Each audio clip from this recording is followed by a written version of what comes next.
Let's clap it up for Robbie.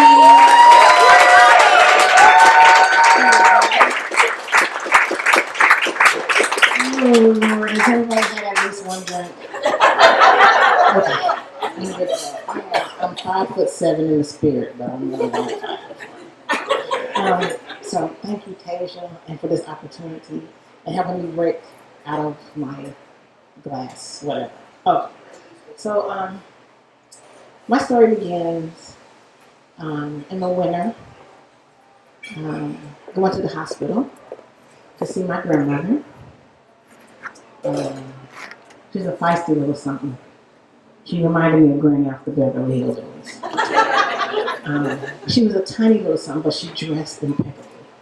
I mean, you know, she had her matching pants and her white shirt with the bow tie on it. You know, the one that hung down in front of her sweater vest. She was always so cool. Her hair, her wig was always tight, you know. But my granny grew up, raised me in a DeSoto Bass.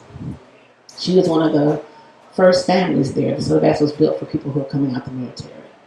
And so my grandpa and grandma lived in DeSoto Bass. So I grew up there in West Dayton, but my grandma was my major inspiration, right?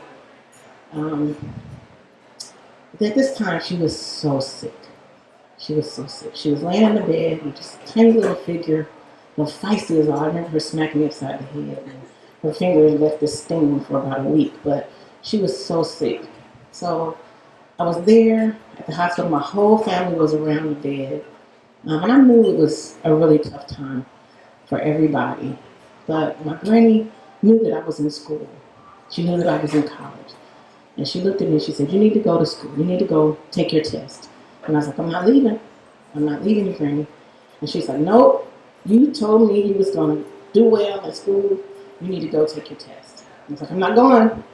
And she said, "You go take that test and you do well, and I'll be here when you get back."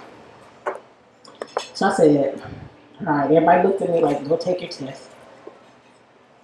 So hesitantly, I went and took my test.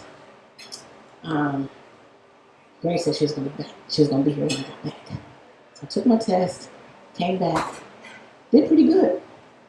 And the elevator doors, I went to the floor, elevator doors opened up, and my cousin was standing there. And I knew Granny wasn't going to be there. I said, "Damn it, I knew it, I knew it, I knew it, I knew it, I knew it. I should never have left." She said she was going to be here when I got back. She said she was going to be here when I got back. And my cousin said, "Come on in." So I went to her room, I walked around the bed, I cried, I yelled, I screamed, I prayed, because I had a praying grandma, if y'all know what I'm talking about. I'm a praying mom. So, but I walked around the bed, and she was there. I felt like her spirit gave me peace in all I was doing. But that day changed my life. Because she poured into me. She believed in me more than I believed in myself. I wanted to go work in General Motors. I wanted a Cadillac like my aunt, right? I wanted the house in the hill. I wanted all that stuff. She's like, "Nope, nope, nope." She wouldn't even let them give me a job. I went to school to be a nurse. I went to nursing school. So my nursing journey went on, and I stand on the shoulders of very strong women. My mom was amazing too. My granny, the spontaneity, she was about this big, about that tall. She was feisty little something, but everybody in the soda bags called her Granny. Everybody called her Mama or Granny. So I stand on the shoulder of these sheroes, these women in my family who helped me get to the next level, who believed in me when I didn't believe in myself. I was a mom of 3 kids when I went back to nursing school. Now I had great men in my family too. I had great heroes. My dad was amazing. My uncles were amazing. And don't let me leave out the family unit, because you can't do without the family unit. We need to keep our families together, right? So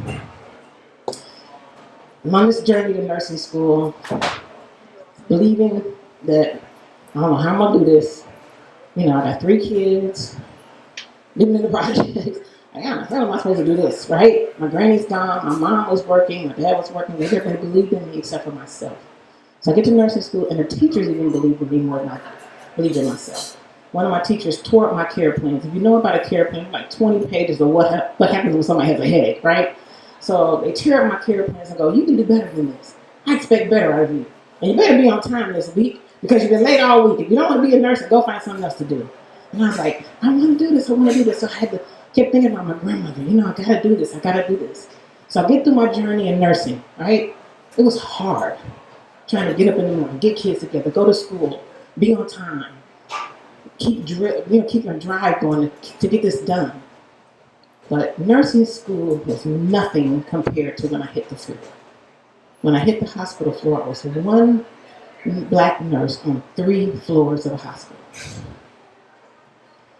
I wanted to be there, and I felt like I was worthy of being there, but very few other people felt like I was worthy of being there. At times, I went through lots of trouble. I worked really hard. I was so excited. I love nursing. It was like, I was like, wow, I was from the projects. What do I do with this? Like, it was amazing. But I never forget, I was in the room with a little baby, and the doctor came in and said, why do you have this lactated Ringer's hands? What's wrong with you? Did you even graduate from college? Who even gave you a degree? Why are you working on the floor? And I thought, Jesus, And I left out there in tears. I was like, what in the world did I do? So I went and checked the chart, and I was like, no, you didn't change the order. I can't change the order, And I told him, I said, hey, look, I'm sorry, I don't know what happened, but you didn't change the order, so I can't do anything. And he just looked at me. And it was weeks later before he came and apologized. But that's when I knew. I was like, you got to be on top of your shit. You got to know what you're doing, right?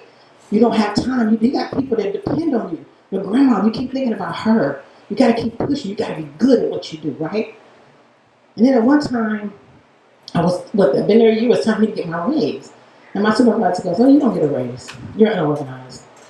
I'm like, what do you mean I'm unorganized? So I went to my administrator. She was like, it's her perception of you. So you don't get a raise. I had to go to docs and parents and families and different departments to get accommodations to fight for my freaking raise, right? But the kicker was, when I was getting ready to get married, honey, I had a big old diamond ring on my finger, and I told my peers, I'm going to get married. And my supervisor said, who would marry you? How are you getting married? And my whole spirit just crushed. But I stand here after 35 years on the shoulders of strong people and a strong community and people who believe in each other. And so I stand here on their shoulders, wanting young girls to stand on my shoulders. I want them to know that somebody's going to be there for them. Somebody is here in this community who loves you and wants to see you be more than what you even think you can possibly be. So I stand here on my grandmother's shoulders and my mom's shoulders, and I want little girls and children in the community to know that they can do this. In the darkest times, in the hardest lessons, no matter what, God's got you. And we as a community have to have it. Thank you.